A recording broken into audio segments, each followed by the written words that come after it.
मिरजेत बकरी ईद सण मोठ्या उत्साहात साजरा. शाही ईदगाह मैदानावर मुस्लिम बांधवांची नमाज अदा. जिल्हा पोलीस अधीक्षक तुषार दोशी यांनी सगळ्यांना शुभेच्छा दिल्या. सांगली जिल्ह्यातील मिरज येथील शाही ईदगाह मैदानावर बकरी ईदच्या पार्श्वभूमीवर मुस्लिम बांधवांच्या वतीनं मोठ्या उत्साहात ईदची नमाज अदा करण्यात आली. यावेळी हजारो मुस्लिम बांधव उपस्थित होते. नमाज पठणानंतर शांतता, बंधुता आणि राष्ट्रीय एकात्मतेचा संदेश देण्यात आला. तसेच देशाच्या प्रगती, सुखसमृद्धी आणि शांततेसाठी विशेष प्रार्थना करण्यात आली. यावेळी खुतबा पठण बुरानुद्दीन खतीब यांनी केले तर ईदची नमाज निजामुद्दीन सनदी यांनी अदा केली. या कार्यक्रमाला शाही ईदगाह ट्रस्टी मेहबूब अली मनीर, उपाध्यक्ष युनुस शेख यांच्यासह अनेक मान्यवर उपस्थित होते. मुस्लिम बांधवांना बकरी ईदच्या शुभेच्छा देण्यासाठी पोलीस अधीक्षक तुषार दोशी, अप्पर पोलीस अधीक्षक कल्पना बारवकर, उपविभागीय पोलीस अधिकारी प्रणित गिंडा तसेच पोलीस अधिकारी आणि कर्मचारी मोठ्या संख्येनं उपस्थित होते. तसेच नगरसेवक सागर वनखंडे, नगरसेवक पंकज मेत्रे, समीर मालेगाव आदी मान्यवरांनी उपस्थित राहून मुस्लिम समाजाला ईदच्या शुभेच्छा दिल्या. संपूर्ण परिसरात शांतता, उत्साह, बंधुभावाचे वातावरण पाहायला मिळाले. बकरीदच्या निमित्ताने मी तमाम मुस्लिम बांधवांना, सर्व सांगली, मिरज, कुपवाडच्या नागरिकांना शुभेच्छा देतो की बकरीद शांततेत सुखसमाधानावर जाऊ अशी अपेक्षा व्यक्त करतो. जय हिंद, जय महाराष्ट्र. मिरज येथील शाही ईदगाह मैदानावर आज बकरीद ईद सणानिमित्ताने या ठिकाणी नमाज पठणाचं आयोजन करण्यात आलं होतं. या ठिकाणी प्रमुखाने हा उन्हाचा तडका असल्यामुळं ट्रस्टच्या माध्यमातून यावेळी येणाऱ्या नमाज भाविकांना या ठिकाणी कूलरची व्यवस्था करण्यात आली होती, जेणेकरून. आणि त्याचबरोबर आमच्या या विधान परिषदेचे विधानसभेचे अध्यक्ष आमदार सुरेश भाऊ खाडे यांच्या प्रयत्नातून या ठिकाणी मैदानावरती विंग ब्लॉक बसवण्यात आले आहेत. त्यामुळे त्यांचं पण या ठिकाणी मी समाजाच्या वतीने त्यांना पण या ठिकाणी मी शुभेच्छा देतो.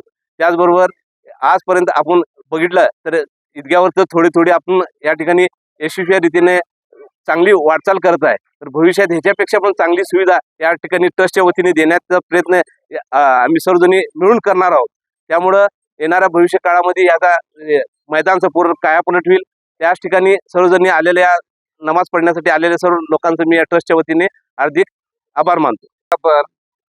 ईद उल जुहा साजरी की गई और इस ईद के मौके पर ईदगाह ट्रस्ट प्रमुख अली जनाब बुरहानुद्दीन गौसमुद्दीन खतीब, इनकी ज़ेर निगरानी में ईदगाह की नमाज अदा की गई और इंतज़ाम कमेटी ट्रस्ट मिरज अध्यक्ष महबूब अली मोहम्मद गौस मनार, इनके जानिब से इंतज़ाम की पूरी व्यवस्था की गई. और आज की जो नमाज है वो मुफ्ती मोहम्मद निज़ामी संदी इन्होंने अदा की गई. और आज का जो खुतबा है मोहम्मद जाहिद अमजद अली खतीब इन्होंने दिया और मुफ्ती मोहम्मद सुफियान इन्होंने बयान किया आज का.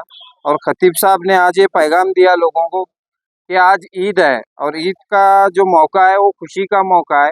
तो किसी की दिल की भावनाओं को दुखे ना, यानी कोई भी समाज हो और कोई भी अदर कास्ट हो, तो इस्लाम इसकी इजाज़त नहीं देता है. यही खतीब साहब ने पैगाम दिया है. और साथ में ये भी पैगाम दिया है कि आज जो ईद है वो ईद के मौके पर थोड़ी सी एहतियाती बरतना ये बहुत ज़रूरी है. जैसे कि कुछ लोग समाज को बदनाम करने के लिए मुसलमान का चोला पहनकर, यानी कि टोपी और दाढ़ी रखने से कोई मुसलमान नहीं होता, और ऐसी चीज़ें करके मुसलमान को बदनाम करने के लिए अगर कोई सोशल मीडिया पर गलत पोस्ट डालते हैं तो उसको फॉलो ना करे और उसको तुरंत पुलिस प्रशासन को समझा दे और पुलिस प्रशासन की मदद करे. और आज ईदगाह पर बहुत कड़े कोड बंदोबस्त पुलिस प्रशासन की जानिब से रखा गया था. इसलिए ईदगाह ट्रस्ट की जानिब से और तमाम मुस्लिम समाज की जानिब से उनका तहे दिल से इस्तकबाल किया गया और तहे दिल से उन सब का शुक्रिया अदा किया गया. और bureau report SBN Marathi, Miraj.